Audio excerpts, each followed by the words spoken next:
Happy day 4. We are on one of the Aran Islands in Inisheer. This is the smallest island of the 3 Aran Islands. We are doing a horse and carriage tour along the island. And then also we are going to have some lunch. Flaherty's, yeah. Flaherty's, I think.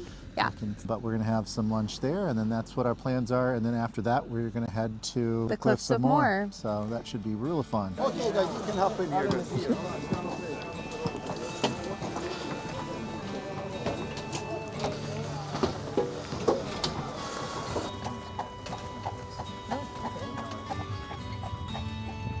Right away, you notice the stone walls. They're not just scenic, they're part of the island's story.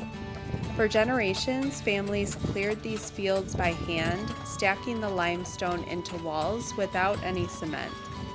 They were built to protect tiny plots of soil from the Atlantic winds, and they've held up for centuries.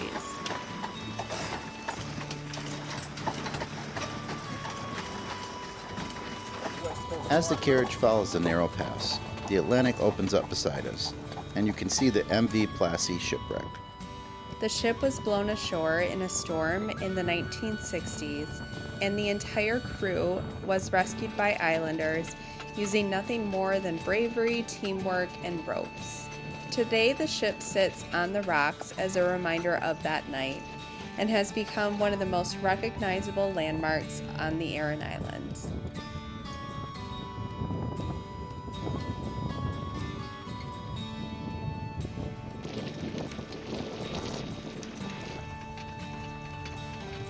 Inisheer has kept its scales small over the centuries, which is why the island still has such an authentic, lived-in feeling.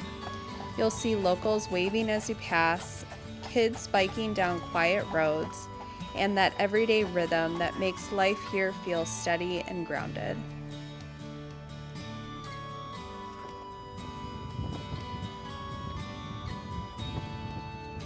Well, we finished up with the horse and carriage tour. That was really nice. Yeah. Took us all around the island. We saw the shipwreck, the castle from a distance, all the stone walls that they have along the island.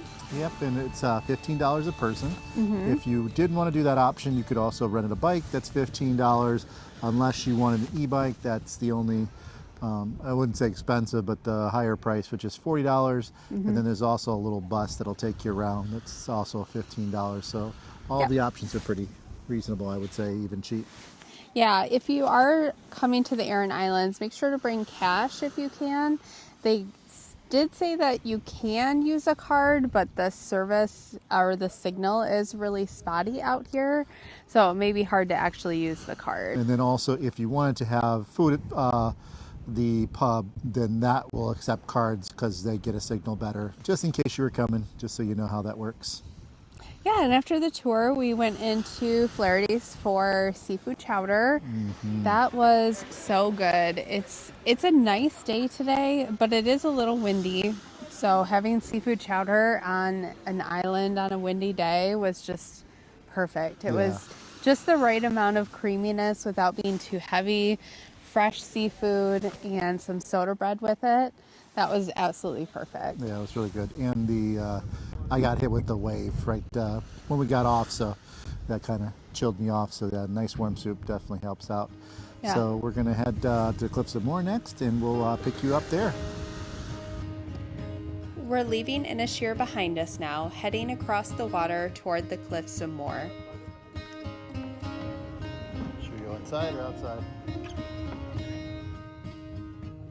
The ferry pulls away from the dock slowly, giving you one last look at the island.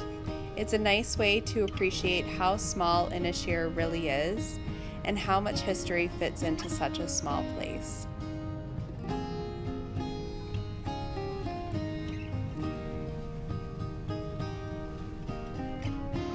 As the coastline of County Clare comes into view, the Cliffs of Moher start to rise slowly from the horizon. At first they look just like a dark line in the distance, but the closer you get, the more massive they become. These cliffs reach over 700 feet at their highest point, shaped by millions of years of wind, water, and time. From the water, you can actually see the layers of ancient shale and sandstone stacked like pages of the Earth's history. As the ferry cruises along the base of the cliffs, you get a perspective you just can't experience from the top. The scale is almost overwhelming. The height, the texture of the rock, the sound of the waves hitting the base. You understand why the cliffs have inspired legends, music, and stories for centuries. Depending on the season, you might spot puffins tucked into the cliff ledges or hundreds of seabirds circling overhead. The cliffs are one of the most important breeding sites in Europe, which is why the entire area is protected. We didn't see any puffins on our visit. They're more common from late May to early July.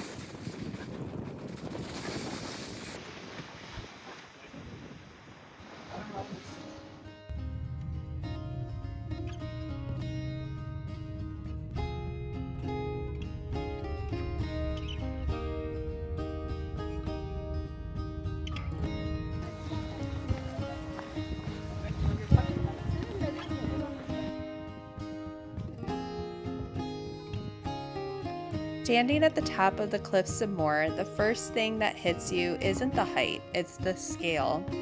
The cliffs stretch so far in both directions that it feels like the edge of Ireland just keeps unfolding. These cliffs were formed when ancient rivers carried mud and sand into the sea, stacking layers that eventually hardened into the rock you're looking at now. Nature took its time with this one.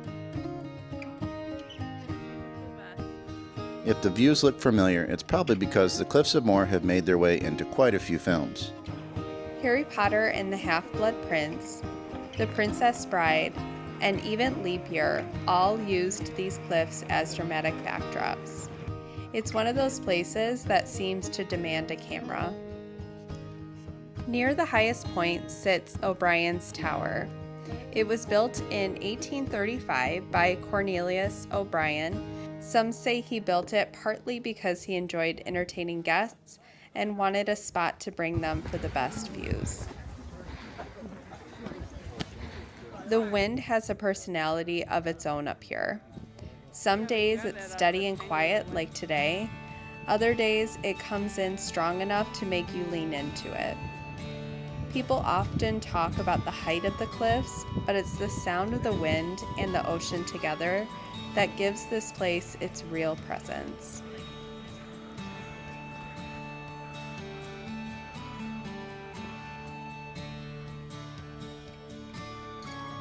The Visitor Center has some exhibits about the geology of the area and a gift shop, along with a few different food options. So at the Cliffs of Moher now, we got on the ferry, the Doolin ferry, heading back. And on the way back was really cool because they brought us all the way up to the cliffs and kind of circled around a bit, told us about the history of it. It was really neat. Yeah, it was really nice. We're at the visitor center now, but we went also over the top of the cliffs and did that walk, both left and right side. And Beautiful. Beautiful, just gorgeous. I definitely think it's well worth it. Yeah, it's definitely, it's like a postcard. It's just beautiful here. Absolutely gorgeous. Yeah, definitely. I can get why there was films filmed here. So the Harry Potter was filmed in the scene for the last Harry Potter of the Princess Cave. Bride. And the Princess Bride was filmed as well here. So just wonderful. I would definitely recommend.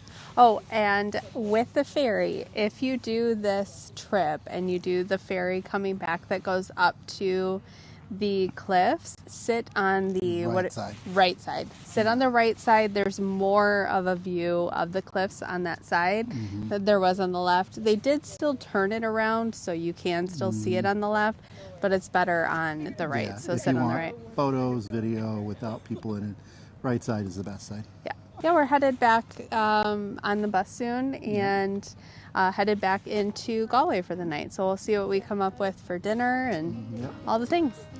And the work included, like, you know, Pennsylvania is a good example. Coal mines. And so behind our family, great traditional great family. So you go from there that you can pick. So, you know, we're coming to the end of the season here now. It's in the tourist season.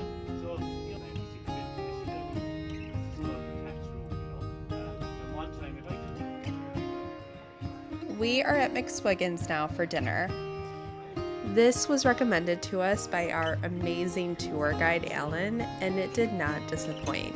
I will leave a link to the tour that we went with in the description below. We started by sharing the Killary Fjord mussels that we saw farmed and grown the other day on our trip to Connemara. These were absolutely delicious with lots of butter and shallots. Then I had the 8-ounce dry-aged filet, and Thomas got the 12-ounce dry-aged ribeye. And then we shared the mashed potatoes. And of course, we had to get the sticky toffee pudding, which was a perfect end to a great meal and a great day. Let's see what we can get into. All right.